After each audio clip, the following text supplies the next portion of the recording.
ব্যস্ততার মাঝে সারাদিনটা কিভাবে যে কেটে যায় বোঝাই যায় না। সকাল দুপুরে রান্নাবান্না, বিকেলে নাস্তা তৈরি, সঙ্গে অন্যান্য কাজকর্ম তো আছেই। সকাল থেকে রাত পর্যন্ত একটা রেখে একটা কাজ চলতেই থাকে। নমস্কার, কেমন আছেন সবাই? এখন বাজে সকাল 7:30। মেয়ের জন্য সেরেলাক রান্না করছি। মেয়ে ঘুম থেকে উঠে পড়েছে।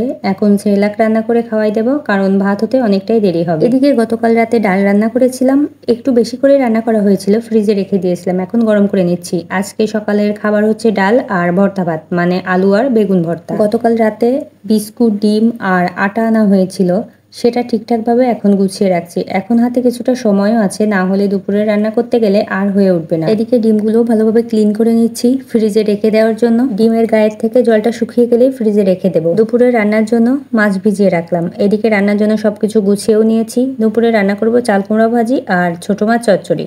প্রথমে চাল কুমড়া ভাজি বসিয়ে দিচ্ছি। তেল গরম হয়ে গেলে তাতে দিয়ে দিলাম হচ্ছে কালো জিরা ফোড়ন, তারপর কুচিয়ে রাখা চাল কুমড়া দিয়ে দিচ্ছি। পেঁয়াজ আর কাঁচামরিচ দিয়ে চাল কুমড়াটা ভাজি করছি। চাল কুমড়া ভাজা হতে থাক, এই সময়টাতে আমি মাছগুলো ধুয়ে নেব। চাল কুমড়া আগে থেকে লবণ দিয়ে কিছুক্ষণ মাখিয়ে রেখেছিলাম, এতে চাল কুমড়া থেকে কিছুটা জল বেরিয়ে গেছে, তাহলে রান্না করতে খুব তাড়াতাড়ি হয়ে যায়। এখন এভাবেই অল্প আছে চুলার ওপর রেখে দেব।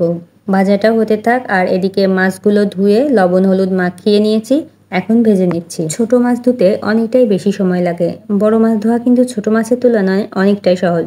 সকালে ঘুম থেকে উঠে সংসারের কাজকর্ম শুরু হয়, অথচ শেষ হতে হতে রাত 12টা। ভাবি যে সকাল সকাল উঠলে হয়তো কাজগুলো তাড়াতাড়ি শেষ হবে, কিন্তু নিত্য নতুন কাজ এসে হাজির হয় প্রতিদিন।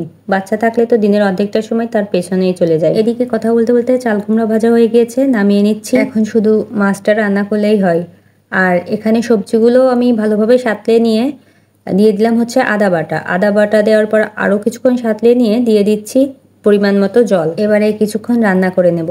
জল কমে আসার পর তারপরে দিয়ে দেব ভেজে রাখা মাছগুলো, না হলে মাছ বেশি গলে যাবে, কারণ ছোট সাইজের মাছ। ছোট মাছ রান্না করতে আমি খুব বেশি মশলা ব্যবহার করি না। ফোড়নে রাঁধুনি দিয়েছিলাম, আর সবজিগুলো সাতলানোর সময় কিছুটা আদা বাটা আর পেঁয়াজ কুচি দিয়েছি। তবে এই ছোট মাছগুলো রান্না শুকনো করে করলেই কিন্তু বেশি ভালো লাগে খেতে। একদম যখন তরকারি থেকে তেলটা ছেড়ে দেবে তখন নামালে ভালো হয়। ঝোল রাখলে যত ভালো করে রান্না করা হোক না কেন, খেতে ততটা ভালো লাগে না। এটা হচ্ছে বিকেল টাইম, দুপুরে স্নান করে খাবার খেয়ে রেস্ট নেওয়ার সময় মনে পড়লো ফিল্টারের ছাঁকনিটা অপরিষ্কার হয়ে গিয়েছে।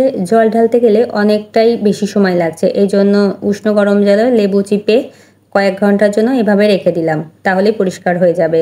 আর তারপর বিকেলের জন্য নাস্তা তৈরি করছি, নুডলস রান্না করব। এই তো ছিল আমার আজকের কাজকর্ম। তাছাড়া আরও অনেক কাজ করা হয় যেগুলো দেখানো সম্ভব হয় না, তাহলে তো ভিডিওটা কয়েক ঘন্টার হয়ে যাবে। নুডলস রান্না প্রায় শেষের দিকে, এখন ডিমটা দিয়ে দিলাম। অনেকেই ডিম আগে থেকে ভেজে নিয়ে তারপর দেয়, কিন্তু আমি আবার নুডলসের উপরে ডিমটা দিয়ে দিই, এতে পুরো নুডলসের গায়ে ডিমটা সমানভাবে লেগে যায়। আজকে ভিডিওটি এখানেই শেষ করছি। সবাই ভালো থাকবেন, সুস্থ থাকবেন। ভিডিওটি যদি ভালো লাগে অবশ্যই লাইক, কমেন্ট, শেয়ার করবেন।